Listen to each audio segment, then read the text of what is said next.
حضرت ربیہ بن کعب کہتے ہیں میری ڈیوٹی تھی رسول اللہ کو وضو کرانے کی. فرماتے ہیں میں رات کو نبی پاک کو وضو کراتا. کتنے دن گزر گئے وضو کراتے تو ایک دن نبی پاک صلی اللہ علیہ وسلم نے پوچھا ربیہ تو شادی کیوں نہیں کرتا؟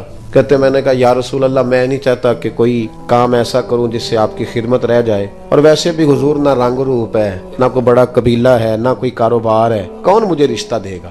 کہتے ہیں حضور خاموش ہو گئے. دوسرے دن پھر وضو کرایا تو نبی پاک علیہ السلام نے فرمایا ربیہ شادی کیوں نہیں کرتے؟ میں نے کہا حضور ایک تو میں خدمت سے نہیں رکنا چاہتا، دوسرا نہ کاروبار، نہ کوئی پیسہ، نہ رنگ روپ، کون رشتہ دے گا؟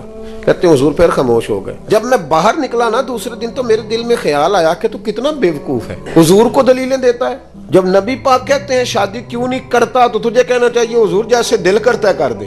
فرماتے ہیں تیسرے دن میں ارادہ کر کے آیا کہ جیسے حضور نے کہنا میں نے ویسے ہی کر لینا ہے. کہتے ہیں سارا ہی وضو ہو گیا پر نبی پاک نے پوچھا ہی کوئی نہیں. میں پکا پروگرام بنا کے آیا ہوں پر وضو سارا ہی ہو گیا. کہتے ہیں وضو مکمل ہو گیا، میں کھڑا ہوں ہلکا پھلکا قدم اٹھاتا ہوں جانے کے لیے پر دل ہے کہ سوال ہو ہی جائے لیکن کوئی نہیں ہوتا.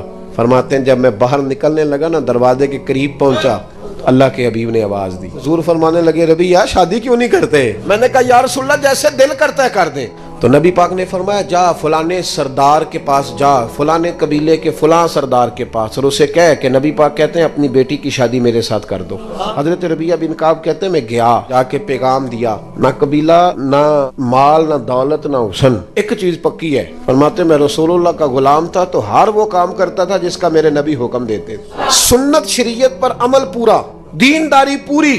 حضور نے دینداری کی بنیاد پر رشتہ بھیجا. حضرت ربیہ بن کعب رضی اللہ تعالیٰ عنہ فرماتے ہیں کہ جب ان کے گھر گیا میں نے کہا حضور نے کہا رشتہ دے دو تو ماں اور باپ بچی کا ایک دوسرے کی طرف دیکھنے لگے، انکار نہیں کیا. باپ کہنے لگا حضور سے جا کے عرض کرنا میں شام کو آؤں گا. کہتے میں باہر نکلنے لگا تو وہ بیٹی پردے کے پیچھے سے بیٹی بولی، کہنے لگی غلام ٹھہر جا. کہتے میں روک گیا تو اپنے ماں باپ سے کہنے لگی ابا جی آپ کو میری فکر ہے نا، آپ میری فکر نہ کریں، مجھے میرے نبی کے حوالے کر دیں. حضرت ربیہ بن کعب کہتے ہیں انہوں نے رشتہ دے دیا. یہ بھی شادی ہے پر طریقہ وہ جو بندے کو اللہ کا محبوب بنا دے. فرماتے نبی پاک نے حضرت حارثہ بن نعمان کو بلایا تو فرمایا بھی ادھر آ، اس نے اپنی بیوی کو حق مہر دینا تو گٹھلی کے برابر سونے کا بندوبست تو نے کرنا. پھر نبی پاک نے حضرت ابوبکر صدیق کو بلایا اور فرمایا اس کی بیوی کے لیے اور اس کے لیے دو جوڑوں کا بندوبست کر دے. فرماتے انہوں نے 2 جوڑوں کا بندوبست کیا تو حضور نے حضرت عثمان غنی سے کہا ایک بکری کا بندوبست کر، میرے ربیہ نے شادی کرنی ہے. فرماتے ہیں کہ بارات ایسے ہی گئی، حضور ساتھ گئے، شادی کر کے میں اسے لے آیا. حضرت عثمان بکری لائے، اسے ذبح کیا، زور کی نماز مسجد نبی میں پڑھی تو حضور نے فرمایا ابھی جتنے نمازی آئے ہو نا چلو آؤ میرے ربیہ کا ولیمہ کھائیں.